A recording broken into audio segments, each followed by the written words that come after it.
So, Mr. Zack, I got some news for you. Okay. I recently completed my will. You know, I'm getting up there in age, and you got to think about my mortality and all that. Yep. And I have named you my sole benefactor. Okay. Right, which makes sense. Yes, of course. I mean, who else would it be? So you acquire everything that I own, which unfortunately is nothing, but I do owe a lot. So you are going to have to take on that burden now, if and when I pass. Now, the good news is that will keep me alive, at least from you contributing to it, because there's no benefit to me being dead for you.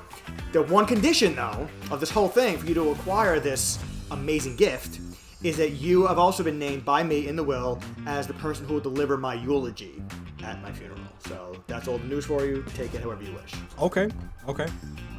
Listen, I don't mind delivering the eulogy. The only issue here is that I'll be gone before you, so I'm actually going to do all this to you.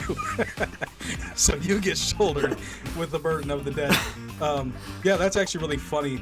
I wonder how this works in real, like in real practice. You know, if someone dies and have a ton of debt, does it just transfer on to the next person? I've never had to really look into that.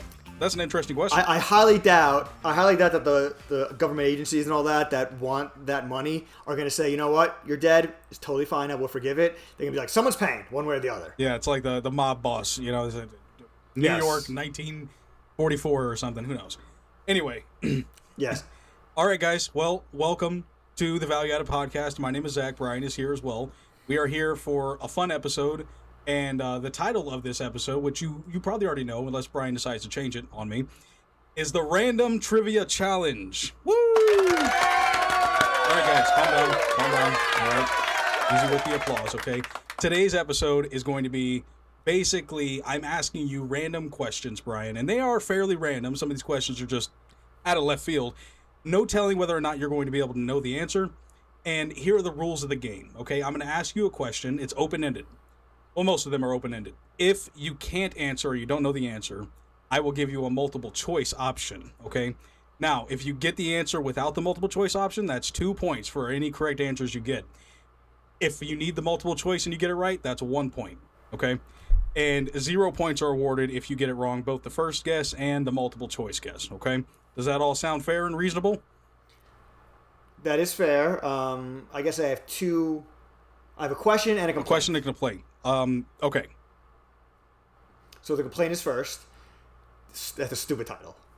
The Random Trivia Challenge. You couldn't think of anything else. Listen, I know it's generic, but that's not a title. That's basically that's just what it is. It's not the name of anything. Like that's like saying welcome to game show. Like, I was worried about copyright. Okay, I didn't want to infringe on anyone's copyright. I mean, the Value Added Game Show. There's the title. Yeah. Okay. Not the Value Added Podcast. The Value Added Game Show. And the question is, regardless of how I do, point-wise, will I still receive a participation trophy? You will absolutely not receive a participation trophy, but there is a great reward that you are going to get at the end of the episode, depending on how many points you get. Now, that's a mystery, so I will reveal that at the end of the episode, okay? Okay. One way or the other, whether I win the reward or not. Yeah, I'll reveal it. Yeah, there's 2 tiers of rewards. If you pass 15 points or more, you get the first tier. If you get 30 points, which would basically be a perfect score, you know what? Let's make it 25, just to make it a little easier. If 25, you get the ultimate reward. You're so nice. Okay. So you came prepared with a lot of different segments to this and still couldn't come up with the name. So I guess you ran out of time when it came to that part. But okay. Listen, man, it's random. It's a lot of random questions if it's the topic. So without further ado, we're gonna jump into the first question. If you guys see me looking down a lot, I have to have my screen open here to help me keep track of all these wonderful questions I'll be asking today. Number 1, and you already know what this is because you got a sneak peek at it, but I don't know if you know the answer. Okay, which of the following has killed more people? Falling coconuts or banana peels? Do you mean fallen banana peels or just banana peels? I'm saying banana peels because you could fall on it, you could slip on it, you could trip on it, you know, whatever word you want to use for it. But yeah, slipping on a banana peel is the idea. For the sake of humanity, I'm going to say fallen coconuts because that is a situation normally I would think where just bad luck is involved. Banana peel, you got to be slightly klutzy to not only trip for the banana peel, because I know they portray it that way in like cartoons and stuff, but it's not easy to walk over it, but to not only completely lose your balance, but to die from it, I would say is on the list of stupid ways to die. So for the sake of humans, I hope that my guess is correct. I'm going to say fallen coconuts is my answer, Alex. Okay. All right. So here's the thing. I watched a horror movie recently, and a horror movie trailer recently. And in the horror movie, this guy turns around. He's loading the dishwasher. He turns around. A ghost pops out, scares him. He falls backwards, and in the dishwasher is just, for whatever reason, a bunch of knives sticking straight up in the dishwasher. So he just falls on the dishwasher. He dies because all the knives stab him in the back. It's kind of that level of ridiculousness. But think about it this way, too, with regards to the banana peels. You could slip on a banana peel, and whatever happens next could kill you, right? You have a firearm in your hand, you slip on a banana peel, it goes off, shoot yourself in the head. Now. But that wouldn't qualify as a banana peel death. That's like the COVID dilemma. If you fall out of a helicopter and you have COVID, does that count as a COVID death or a helicopter death? Listen, in my opinion, which I think is backed by a lot of science, it's what's known as the proximate cause. What is the first domino in the domino effect that caused the bad thing to happen? That's who we blame. But here's the answer to this question. The answer is there is no great answer. But there is a great article that I found from legendsrunners.blogspot.com. Rumors. I'm supposed to say rumors. Apparently, I don't know how to spell. But anyway, this website was showing a bunch of clips of newspaper clippings over the years, especially in the 1800s, early 1900s, where there are multiple documented incidences of people falling on banana peels and dying, which I found to be hilarious. What I also found to be interesting was that there was no recent documented cases of people falling on banana peels. So maybe as a society, we've become more aware due to the cartoons and their influence. There's banana peel awareness Correct. now. So back then, people were dying of all types of crazy things, like dysentery, and you get the flu, and you're going to die a long suffering, for a week, and then you eventually pass away, and there was no medicine. So like if you get an infection, you're just like your whole arm falls off, and it's all this crazy stuff. And yet people who die from those things in war, people who die from those things in the 1800s, there's also people next to them in the same cemetery who slipped a banana peel. And it's like, really? We're comparing these two? That's hilarious. But, yeah. So because this answer, and this is the only question I have in my list today that doesn't have a great answer, I tried to look up the Coconut Falls. There is some debate about that. There's one thing that's apparently been debunked, which said there was 150 deaths per year from Coconut Falls, which just sounds ridiculous. That was apparently debunked as not being true. So because this one's so close and I couldn't find a definitive answer, you get 2 points. Go ahead, Zach. Put it up on there on the board. Ding. 2 points for the first one. I mean, to be fair, there was no way I can ask for a multiple choice. Yeah, it was already multiple choice. Because it was already multiple choice. So it was either going to be 2 points or none, I guess. So I guess I appreciate your generosity. There's like 4 questions on here that are automatically multiple choice, so you don't have to worry about that point drop for the multiple choice options. Now, this next one, however, is not multiple choice, okay? Brian, what is the color of the black box on an airplane? I know what you want me to say. So because you want me to say that, I'm going to take a moment. You know what? No, I'm not gonna fall. I'm gonna fall for it by not falling for it. It is black, sir. Okay. All right. I'm going to give you multiple choice answers because you got it wrong. And the multiple choice is A, black, B, silver, C, bright orange, D, navy blue. Well, I already got it wrong, so now I no longer. Well, no, you can still get 1 point for this question if you get this next one. Right. Okay. I misunderstood the rule. Oh, okay. I thought it was only 1 point if I asked for multiple choice and get it right. But if I get it wrong without the multiple choice, I thought it was automatically down to 0. Nope. You still get the chance for 1 point here. Okay. On this one here. Okay. So clearly you can eliminate A. Is this like Millionaire? Can I phone a friend or Lifeline or anything like that? Well, so your options are B, silver, C, bright orange, and D, navy blue. If you Okay. want, I can give you a hint that might help you steer you in the right direction. It's okay. It's okay. I'm already narrowed down enough. So here we go. I'm gonna go with D, navy blue. Navy blue. Okay. So 0 points on this one, but this one I found to be really interesting because the answer is bright orange. Believe it or not. But listen, I was hoping that you might think about it for a minute and say, wait a minute, what is a black box for? So it's the recording thing on a plane. When a plane crashes, the black box is left. They have a mandate. There's some kind of rule. I think it's simplyflying.com is where I got this data from. But there's a rule that they have to be painted bright neon colors, typically bright orange, to be found after a plane crash. Because that's what their people are going to be looking for to get the flight logs and all that stuff. So I mean, that makes sense, except it wasn't found during the planes that crashed in 9/11. Just saying. it was the jet fuel. It was the jet fuel. It was too hot. Burned everything up to a crisp. Yes. But okay, we're going to move on to question number 3. Now, this one is a sports question. It's the only sports question, so don't get too excited. Which iconic baseball player broke Major League Baseball's racial segregation barrier in 1947? That would be Jackie Robinson. Quick answer, great answer. You could have asked me that and given me 1,000 answers. I wouldn't have gotten it. I wanted to throw something random like sports history because I know you're into sports to see how well you would do with that one. Absolutely aced it. 2 points on the board. To use a basketball reference, that is what we call a layup. A layup. Why not a slam dunk? And no, because I can't dunk. So I'm white. You think I can dunk? Or before we got on the air, folks, Zach said because of the amount of questions that we had, he put a timetable for how long per question to stretch out for the episode. So he said, "This is how long it should take per question. Don't go too quick with any of the answers." But if he's giving me a question like that, I don't know what else I can do. So you can pretend to think about it like you don't know the answer. But no, we're good. I take a lot of pride in my sports knowledge, so I want to show everyone how awesome I am at this useless skill. Absolutely. And now you have 4 points, I believe. Four points. Four points. But there's a number above your head in editing, so everyone else will know the answer. Now, we're back to killings and deaths. This is deaths. You're lying, right? About what? There's not a 4 over my head. Yes, there is. There will be. There's not right now, but there will be a 4 above your head. The whole time. Oh, there it is. We're going to have a counter, exactly. You can't see it now, but you will see it in the future. Next question's about deaths, okay?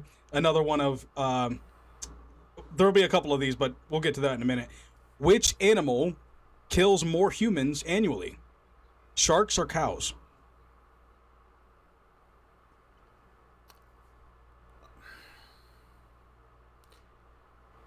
Because of the fact that you're more likely to be around cows, and people let their guard down, and everyone's on land. Sharks have to be out in the middle of the ocean, and people know that sharks are terrifying, and so on and so forth. Even though sharks sounds like the obvious answer, all those things, plus the fact that this wouldn't be on here, just like the black box question, I'm gonna say cows, and if the answer wants to be sharks, I'm gonna throw a shit fit. I'm gonna say cows. Already put 2 more points on the board for Brian. He got it correct. So this comes from biologyinsights.com. And from here, and this is actually really surprising because I couldn't find worldwide consensuses for the deaths per year for cows. But in America, in the U.S., there is approximately 20 to 22 deaths on average per year. But for sharks, I did have a global statistic on here. It was 5 to 10 deaths per year. So if we just take that and think about how many cow deaths there are, or how many people die from cows, it's probably in the hundreds per year around the world. So quite the disparity, I would say. If you drink milk and somehow die from the milk, because the milk is, not quality milk, does that count as a cow death because it came from the cow? That's interesting. I feel like you're calling me out for what I said earlier about the proximate cause thing. what the first domino effect? I actually no. It worked out that way. But I'm just we do this all the time about the podcast. We always ask, like, what does that mean? What are the specifics, things like that. So when someone says a cow death, outside of the context of this framework with the fun game, I would ask that in general, what counts as a cow death? I would imagine most of the death, in all seriousness, is like a cow like falling on you, and they can't get up, the whole tipping thing, and they're hundreds and hundreds of pounds, so you just get smothered to death and suffocated. Yeah. So I would think that's most of the deaths, but I wonder if, like I just said, you get bad meat, or I guess you don't really get a ton of meat from cows, but the like the milk and stuff. I wonder, you're severely lactose intolerant. Not a minor, severely lactose intolerant, and you drink milk, and, like, your stomach explodes and you die. Does that count as a cow death? Okay, so for this statistic I have, I'm definitely going to say no, because if it did, the number would be way bigger. I'm almost positive the number would be a lot bigger than 20 to 22 per year. This is exactly what you said, I believe. It's like a cow's pinning you up against an enclosure, falls on you, steps on your foot or something, and you get sepsis. Who knows? But to all those people who died by cows, shouldn't have been so mean to the cows. Okay? You got what you deserved. But you're not saying the same thing about the people who die from sharks? No, sharks are assholes, man. No, first of all, I'm kidding. I'm kidding. To be fair, whenever a shark attacks a human, the human is in the shark's area, not the other way around. Fair.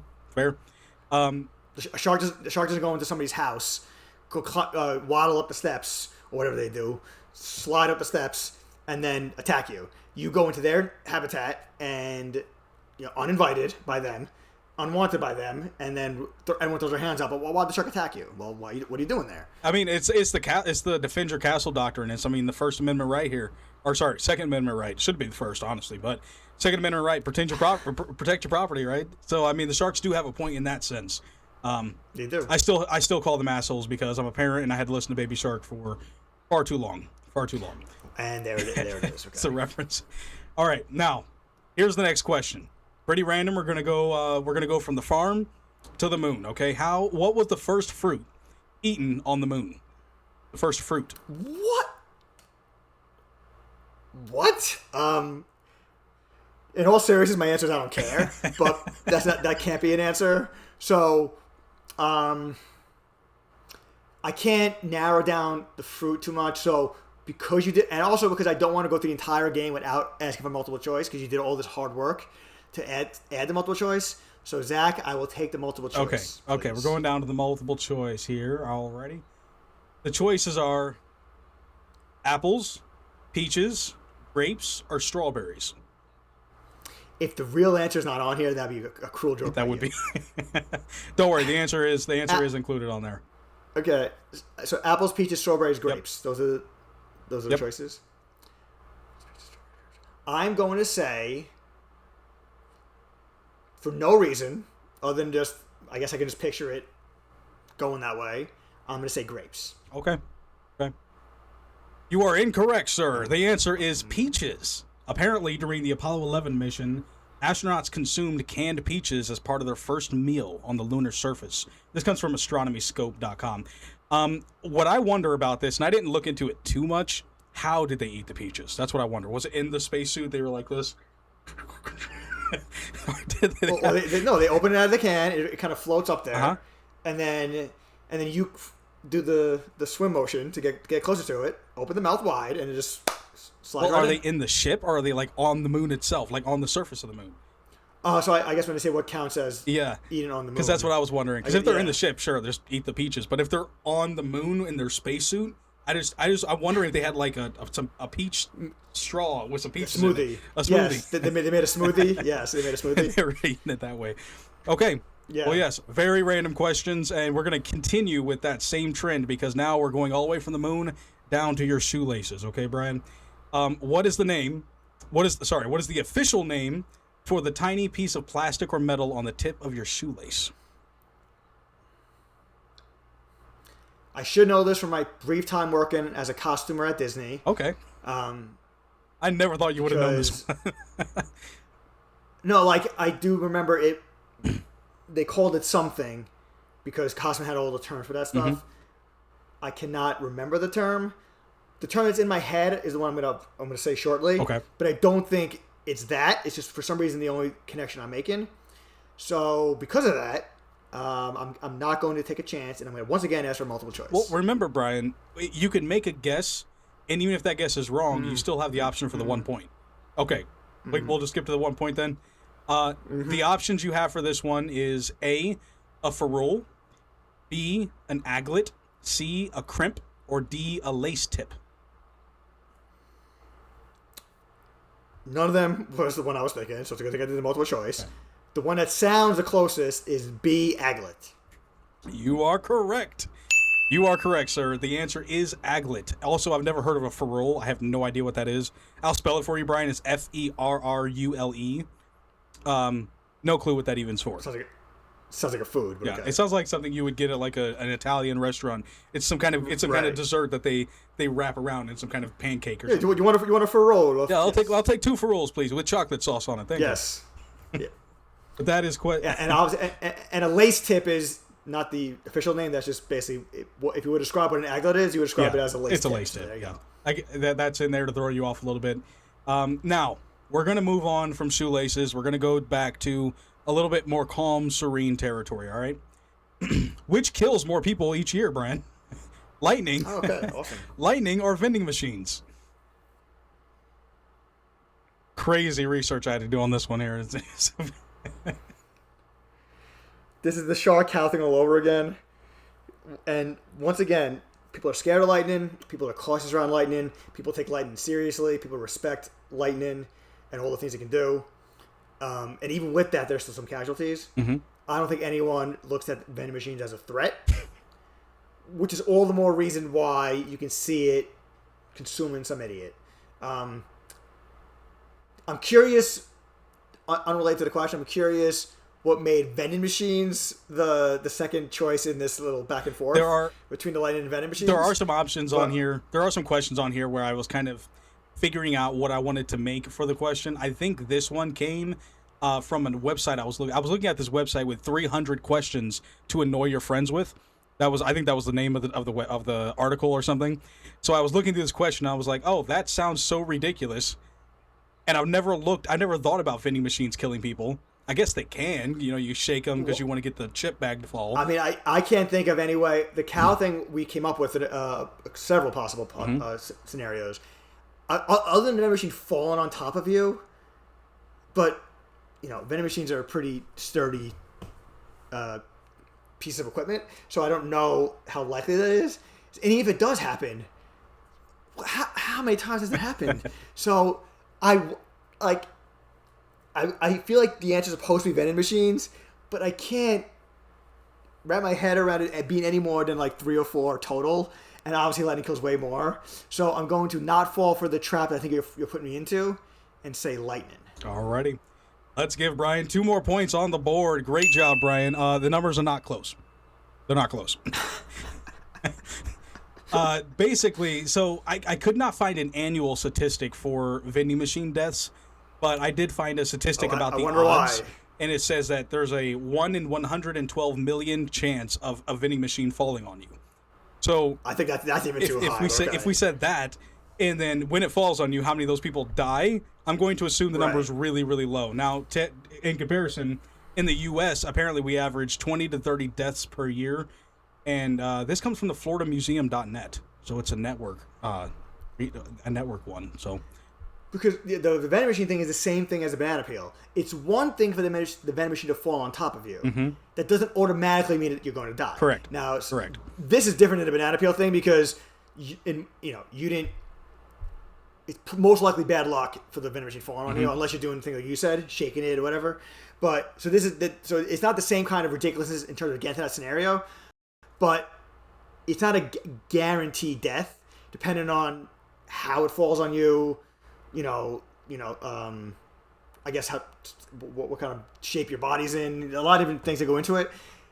So just the number alone of how many vending machines fall on top of a person is probably small, and it's probably not 100% of those that lead into death. So that number's even smaller. I just thought of this as you were talking.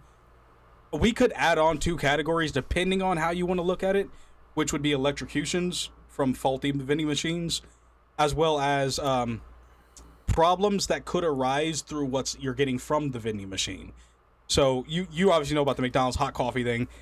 What if certain vending machines have like hot coffee that you can get like a hot cup of coffee out of a vending machine? Maybe it was excuse me. Maybe it was set too high and you burn yourself and you die somehow.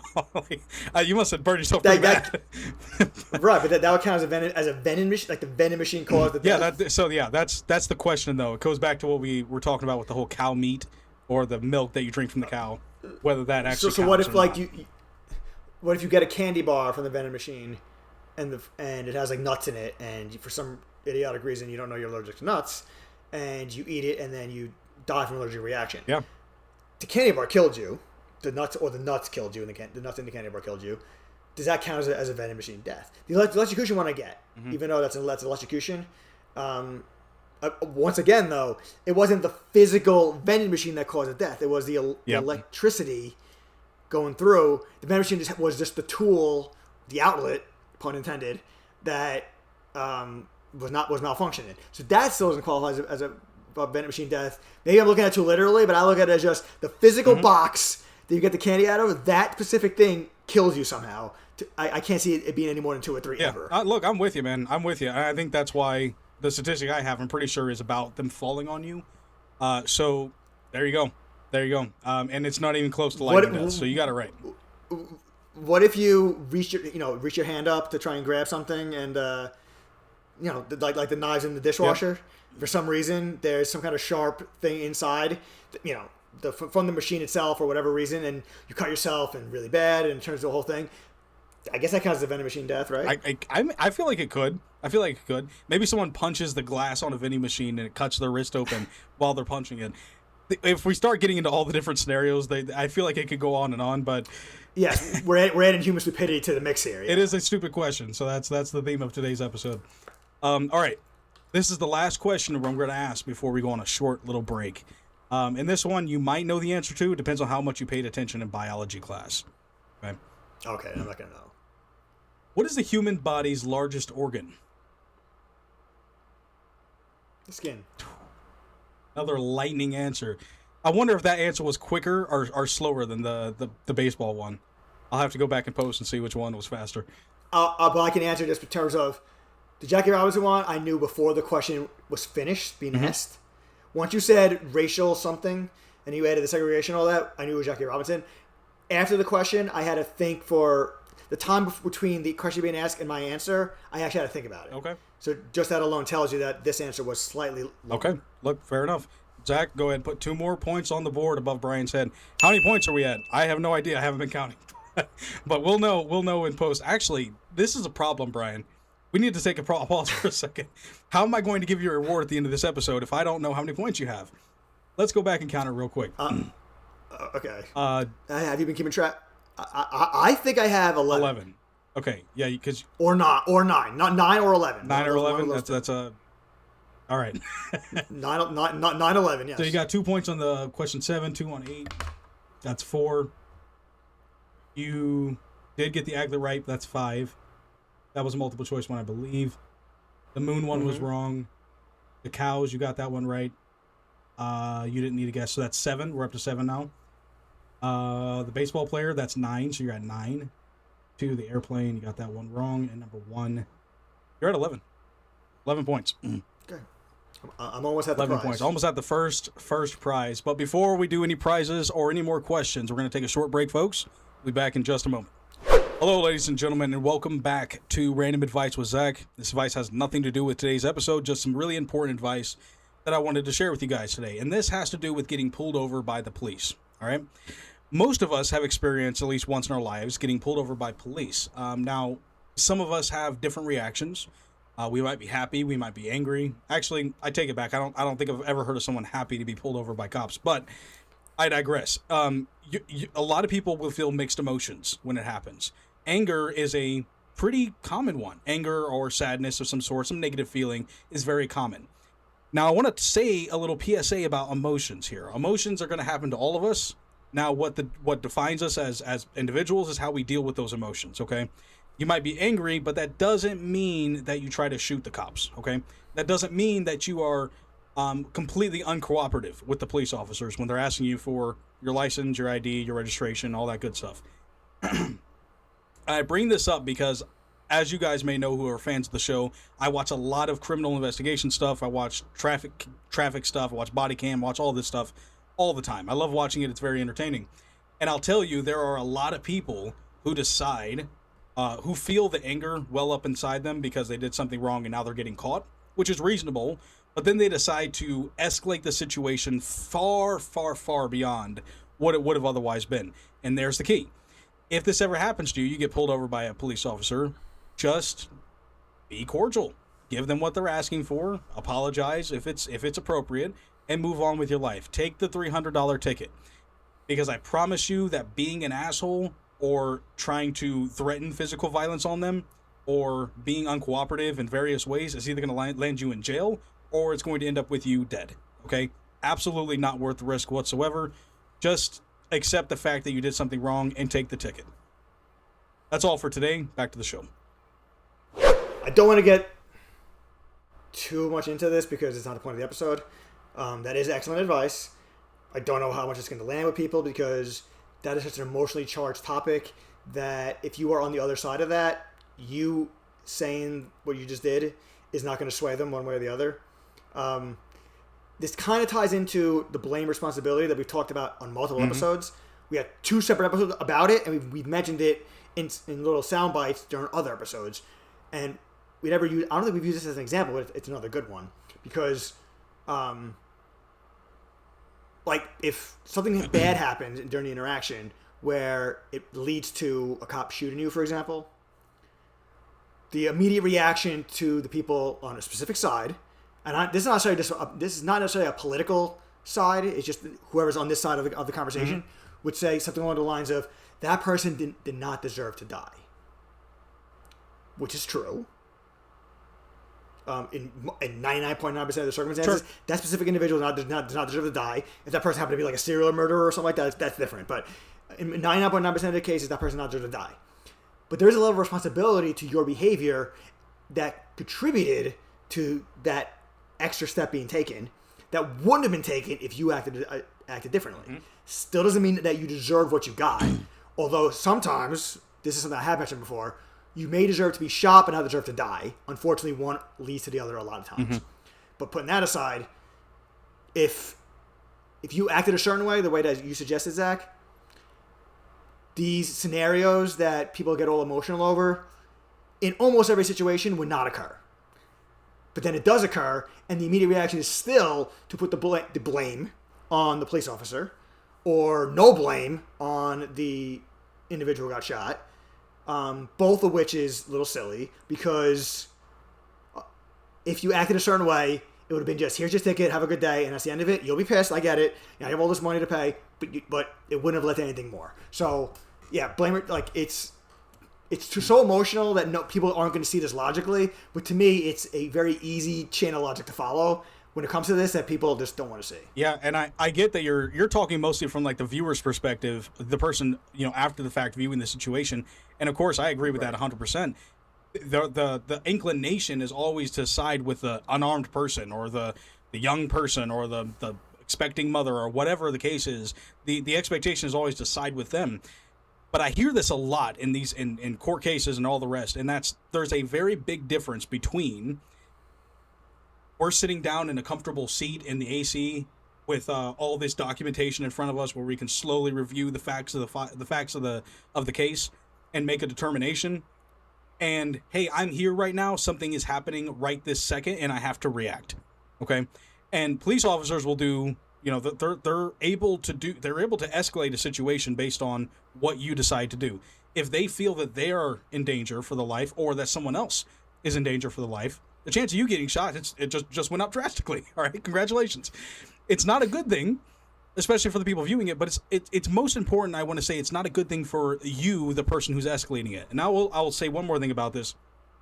In my experience watching a lot of these things, it typically comes down to the person who did something wrong knows they did something wrong, and they're trying to hide something worse. And so they think that if they are, if they give the cop almost nothing, or they're argumentative or whatever, that the cop's just going to go away and they won't find out the worst thing that you have going on. A lot of times it's the dead body in the trunk. It's a bunch of drugs in the vehicle. The driving without a license or something, or a suspended license. I've seen a bunch about immigration. They don't have their papers, or they don't have any ID on them. And at all these times, they're just argumentative. They don't want to cooperate. Well, they're digging themselves a worse hole. You're digging yourself a worse hole. And if you were just to be honest, almost any cop that I've ever spoke to, which there's not a lot, or any cop that I've seen in these shows, would go easy on you if you are cooperative and a good person, a pleasant person to work with. Yeah, I mean, a lot of this comes down to one-sided perspective, and really goes both ways, because so many people take it strictly from the cop's perspective and ignore the person who's in the car being pulled over, which is not completely fair because the other person is looking at it differently. Mm-hmm. And then the other side looks at it solely from the person in the car, most likely because the people who are advocating for that person is most likely to be in that situation, not the cop's situation. And they ignore what the cop's going through. So, when they'll say something along the lines of like, the unarmed person feared for his or her life, and that justifies whatever they did, so on and so forth, ignoring the fact what you just said, which is the cop could also fear for his or her life, and the difference is that they have maybe have a weapon you don't, or they have authority and you don't. Mm-hmm. But it goes back and it goes both ways. The problem is, another example of how stupid these conversations are. There's a line in the sand. You say you either on the cop side and completely ignore the other side, or it's reversed, and it's not usually that simple. Because there's two different sides, both look at it from different ways. But actually, there's a third side, which you mentioned. The person, me or you, sitting here, analyzing it after the fact, without our adrenaline pumping, without any risk of things going bad and it being bad for us, no consequences, mm-hmm. and analyzing as if we would know exactly what we do in that situation. Kind of like with the stuff in Minneapolis, people saying this person should have done this or that, when it's it's at the moment with no information, and you have to make a split-second decision, and people after the fact are saying, "Oh no, I know exactly what would have happened." No, you don't. Mm-hmm. So it's unfair. It's the whole the cop should have shot the tires on the car instead of shooting the person. The cop should have shot him in the foot so he wouldn't get away instead of shooting him in the back. These are not realistic scenarios. I'll share a quick thing just to add context to this. Because obviously you're correct to bring up the fact that there's multiple perspectives. I have gotten exactly one speeding ticket in my entire life, and I don't know if I've ever told you the story of it, Brian. But the story's pretty short. I was driving down a road, and I don't remember the name of the road, but I was driving down this road. The speed limit was 45, and I was going 54 at the time. It's 9 miles over for those who are bad with math. But anyway, 9 miles an hour over the speed limit. Now, why was I speeding? I was speeding because I was with my wife and my brother at the time. We were on our way to the movie theater, and somebody, I'm not going to mention any names, was held up the show, and so we were running behind. So I'm going 9 miles over the speed limit, but mind you, there was no one on the road. This is a 2-lane highway. There was not a soul on the road, and you could see far behind you, far in front of you, no one. It was ghost town. And so I'm driving 54, trying to get to the movie theater. I come over this hill, and I see there's a cop right there, and I was like, shit. So, as soon as I already started slowing down by the time I passed him. I was like, I know he's pulling me over. I know he is. So I pull over, he comes over, it's this cop. I was mad. I was mad at the time. I was like, here's my license, here's my registration, here's everything. I gave him everything he asked for because that's the cooperation part I'm talking about. You don't have to be happy, you just have to not be an idiot. So I gave him what he wanted. He went around, gave me a $350 ticket for 9 miles over the speed limit, and we were late to the movie. So, no kidding. So that's the story. So if you want to know if I'm biased, no, not necessarily. I also hate getting pulled over. It's not a fun experience. But even when I was that young, and I was a lot younger, had hair on my head. It was a different time. I was not an idiot, in the sense that I cooperated and didn't escalate the situation to something much worse. And in all the scenario you just said, and many scenarios, the person who got pulled over did something wrong. Mm-hmm. But just as a PSA, even if you didn't do anything wrong, and I don't mean the person who just refuses to admit it, like you can objectively see, maybe through evidence or just a witness, that you did nothing wrong to get pulled over.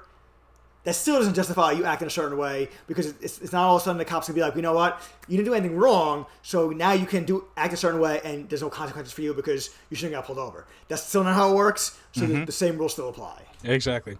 All right, guys, well, I can talk about this all day long, but we're going to have to switch gears back over to the wonderful game show that is asking Brian all these random questions here. Random Trivia Challenge. The Random Trivia Challenge, as we call it. Question 9. Are you ready? No, but again. All right.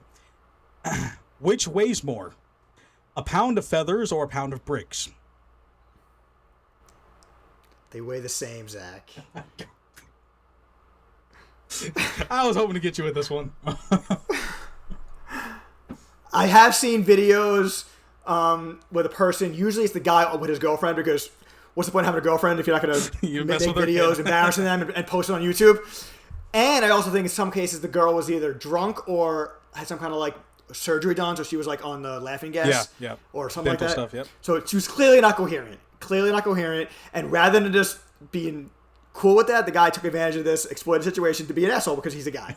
And he would ask this question, and not only would the girl in this video insist that a pound of bricks weighs more, that no matter what, she would double down, triple down, quadruple down on that. And even as the guy would try to explain to her how that's not the case, she would get mad and say that he's the idiot. And, it was very entertaining. I've seen it multiple times. It's not just that specific question. It's also like you have a large pizza and you cut it in eighths, or you cut it in sixths. I'm trying to think how it's worded now. Like two large slices, or if you take 2 large slices and cut it in half. Who has more pizza? And the person would say, well, the 4, because it's 4 slices now. So but it's not. It's still the same amount of pizza, just cut. That kind of thing. Yeah. Yeah. It's just I guess it's how much can you logic your way through these things. I'll tell you one thing I found interesting through looking up this question and then the research and whatever. I saw this video of like it was like an anti-gravity chamber or something like that, where they dropped a feather and a brick at the same time. And both fell at the exact same rate, hit the ground at the exact same time, which blows your mind if you think about it logically, because we have gravity. I mean, everything we know is based on the rules of gravity. Something goes up, it goes down. Something like a piece of paper is going to have air resistance and all that. Apparently, with no gravity, that goes out the window. So there is a difference for gravity situations. But yes, you are correct. The weight. We were asking about weight, so yeah, no worries. All this, what people get caught up in is there's going to be way more feathers for that pound than a brick. It won't even be a full brick, or I mean, depending on how you do it. So it's going to be one very very tiny brick to equal the pound, and however many feathers it takes to make that 1 pound. Correct. So it looks like the feathers one's going to weigh more, or you just say because a brick is heavier, a brick weighs more. Neither one's correct in this question. Yeah, I think this one would be even easier if you had like a picture to go with it. Just a picture of a pile of feathers and a picture of a tiny piece of brick. No, that'll make it harder. Make it easier to get fooled. Is that what you mean? I think it'd make it easier to get it right, because if you see there's a giant pile of something, you're automatically going to think that's heavier than the tiny thing.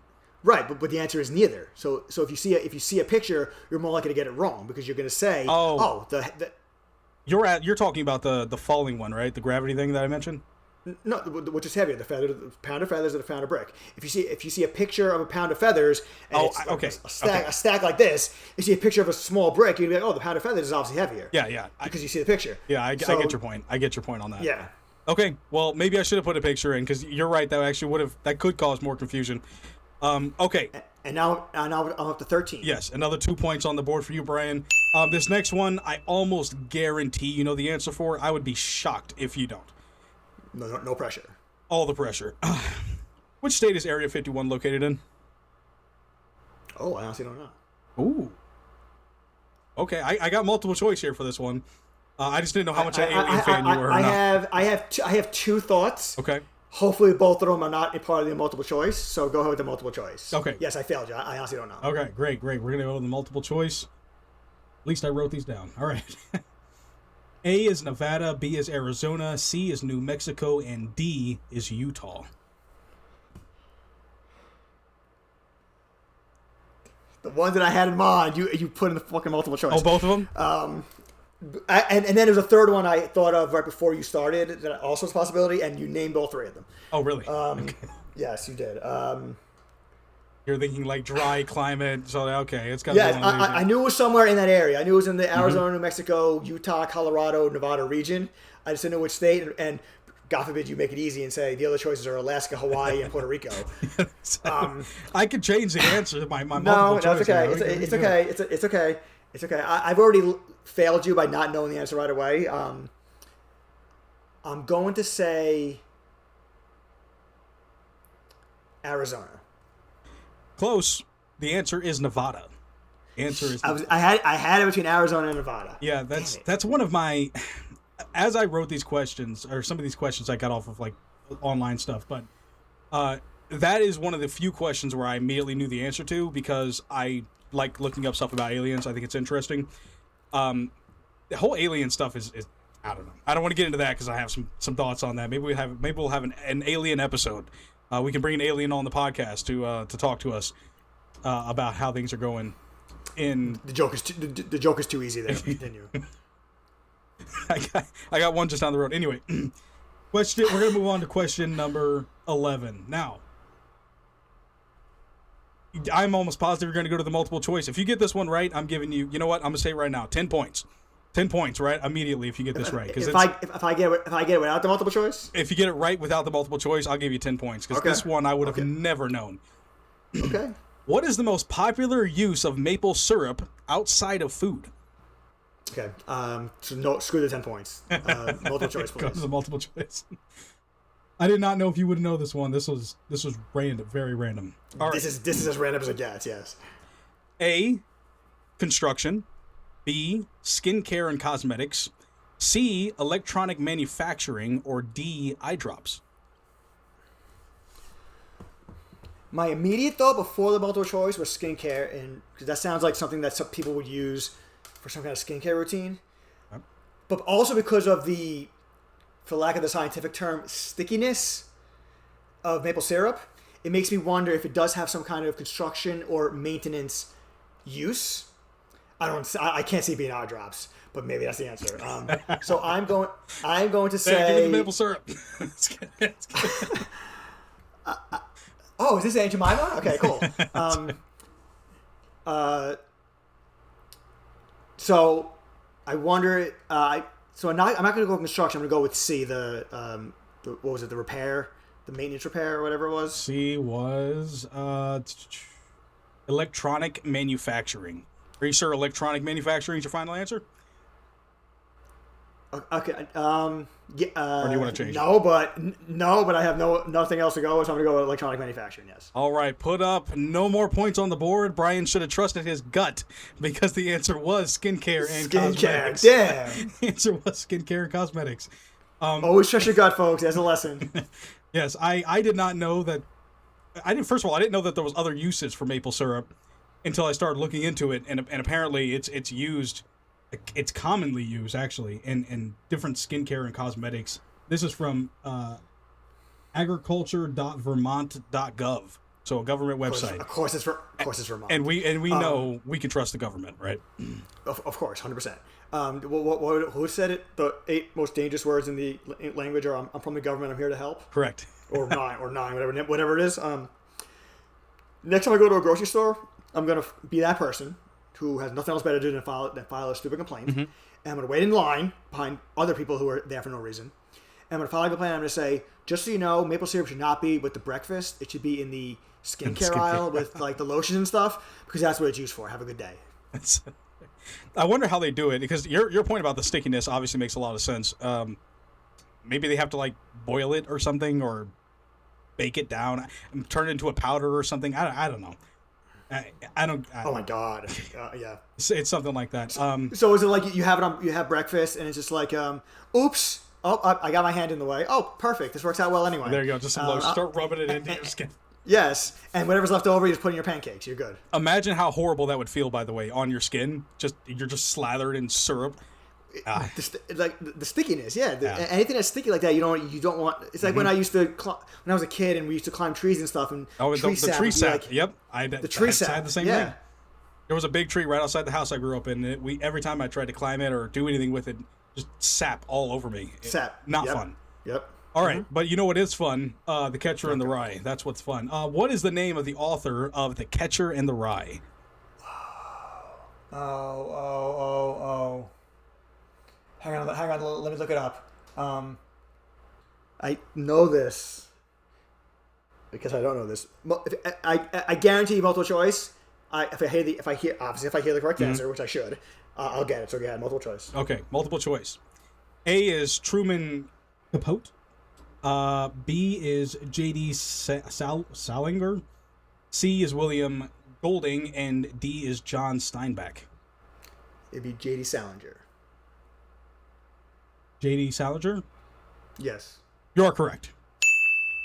All right. I told you if I heard the name, I would get it, even though you didn't say the name correctly. But I'll avoid that. JD Salinger. Salinger is how it Yes. said? Okay, Salinger. JD Salinger, yeah. Yeah. The one thing I did know, not that anybody cares, is that the first name was initials. I knew that. I couldn't think of anything else, so the JD was a good tip off. If you would have said JD Vance, I would have given you double points. if it's. All right, question 13. We're almost done. We only have a couple more left. I'm at 15 points, by the way, Zach. Just 15 points? Okay, you're getting the first prize, or, well, the first rung of prizes, whatever. You get the thing. All right, the next question. Which U.S. state produces the most cheese? And by the way, this question will have a fun fact at the end of it. I think I know this without having to use multiple choice. Yep. I'm going to say the state of Wisconsin. Correct. Put 2 more points on the board for Brian. The runner-up is California, which I wasn't sure which one done more. When I looked it up, it was interesting. So let's see here. Wisconsin produces 307.8 million pounds of cheese annually. It's a lot of cheese. And the fun fact is, in the U.S. as a whole produces just under 1 billion pounds of cheese annually. So we love our cheese here. Now that I'm actually reading this out loud, I wish I would have gone and looked at Italy to see what the comparison is. Italy's also a good one. Yes, because Italy, I think, loves their cheese a lot too. Maybe we are the cheese manufacturer of the world, but we have a lot of cheese here. That comes from worldpopulationreview.com. I am going to suck it up, deal with the winters, and officially move to Wisconsin because I love cheese, and so why not go to where it's the most plentiful? Yeah, exactly. And I think, I don't have the number pulled up in front of me, I think it was 190 million for California. So California is in second place, but they're pretty far in second place. So Wisconsin's definitely leading the way in that regard. All right, moving on to question 14. I know you like to go fast, Brian, so this one's all about speed, okay? Which of these travel faster? A commercial jet airplane or a Formula One race car? First of all, I want you to think about how you worded that at the beginning and how that makes me look when you said, I know you like to go fast. Okay, I'm glad you picked up on it. No, I didn't pick it up at the time, but now that we have, we're all on the same page. Yes. Not saying what that statement would be untrue. I'm just saying you didn't need to say it that way. So a Formula One race car or a jet? A commercial jet airplane. Can I get a multiple choice, please? I'm just kidding. Which one goes fast? I'm assuming it means at its peak speed.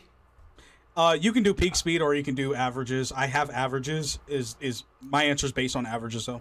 Okay, I'm going to not make the same mistake I made about 10 years ago, which is a story we're not going to get into, and I'm going to say not the Formula One, the commercial jet. Commercial jet. Correct. 2 more points on the board for Brian here. Fun fact: apparently, the fastest Formula One car ever, or the fastest Formula One car ever officially recorded, had a top speed of 246.91 miles per hour. That's a lot. That's crazy. You know, for those of us who drive, I think the fastest I've been in a car was 90, maybe. I don't even know if I've hit 100 in a car. I think one time when I first started driving, I got to like 95, and the instructor was like, you go 95 right now, right? I was like, I did not. Thank you for telling me. Yes. And for the record, by the way, when I went 90, that was on a controlled environment on a drag strip, not on any public serviced road. Just clarifying that for any of the police officers listening to this episode. Okay, anyway. Thank you for that. So the Formula One's average speeds, according to this, is 210 to 230 miles per hour, which is crazy. But commercial jets apparently average around between 500 and 600 miles per hour. So it's not close. They travel significantly faster. All you got to look at it as when you fly somewhere, it takes significantly less time than if you were to drive. Yeah, I get that. You're not comparing. You're talking about a regular car instead of a Formula One race car. But even if you took a Formula One race car from New York to California, it would not take you 6 hours. Right. It takes you 6 hours to go from New York to California on a plane. Not even a jet, just a regular plane. That's crazy. That's crazy, considering it takes me that long just to visit my brother a state away. Right. Yeah, between the packing and everything else. It's a little less than that, but I digress. All right, how much time do we have left in this episode? We got a little time, so I think we're doing good on time. And I'm at 19 points, by the way, Zach. 19 points. Okay, so last question we have here. So I'm not gonna get a 25. Damn it. Yeah, not gonna get the 25, but you are going to get the second place prize. The first tier prize. Which is hotter? Which is hotter? The surface of the sun or a lightning bolt?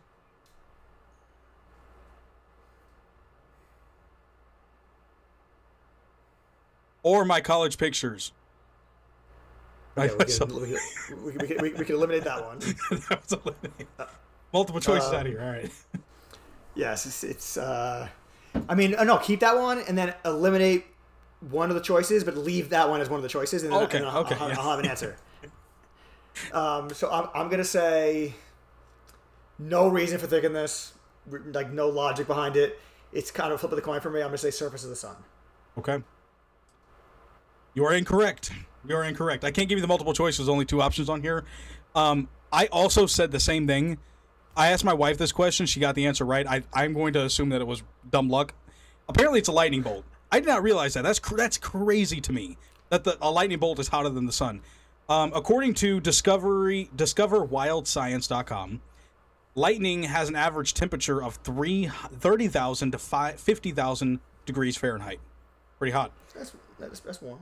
The sun's surface, however, has an average temperature of 10,000 degrees Fahrenheit. Again, insanely hot. Like, I can't even imagine how hot that is. But apparently a lightning bolt is like 5 times hotter. That explains why if a lightning bolt strikes you, or like strikes a tree and immediately goes on fire, it strikes you, you're probably going to be dead where you stand. Mm-hmm. Which is why it's a good thing. Which is why it's not surprising that lightning kills way more people than vending machines. Yep. Lightning is a dangerous thing. I remember hearing this story. I don't know if you've ever heard of Brian. There's a guy who got hit by lightning 3 times, I think. I think I've heard of this. And I think it was some kind of like luckiest man alive something on YouTube. Is he? He's yes lucky that he survived. Yes and no, exactly. Right. He somehow survived lightning strikes 3 times. The closest I've ever been to a lightning strike is when a lightning bolt hit a tree. This is when I was growing up. This is when I was a kid. It hit a tree, I think, on our property. And the tree, where it hit the tree like broke in half because of the impact from the lightning bolt. The tree just fell on the ground. It was crazy how strong those things are. So, yeah, be careful around lightning, folks. It can be quite dangerous. That's a great PSA. If there's no other lesson we learned today, besides how to act when you get pulled over and to trust your gut instinct, the other one is what Zach just said about avoiding lightning. Avoiding lightning, yeah. Yes, sage advice here from the Value Added Podcast. Well, that's going to do it for the questions, Brian. Let's go ahead and tally up the points. Can we get a drum roll, please? Maybe I'll add a drum roll in post. If I follow correctly, and it's technically not my job to do this, but I believe I had 19. I believe I had 19 points. Yes. Yep. 19 points. 19 points. Hopefully we're not both wrong and the number at the top is different, but 19 points, Brian, which means that you are eligible for the first tier reward. Now, would you like to know what that reward is? Not really, but for the sake of the game, and I'm sure the audience wants to know, so let's hear it. The reward is a crisp high five.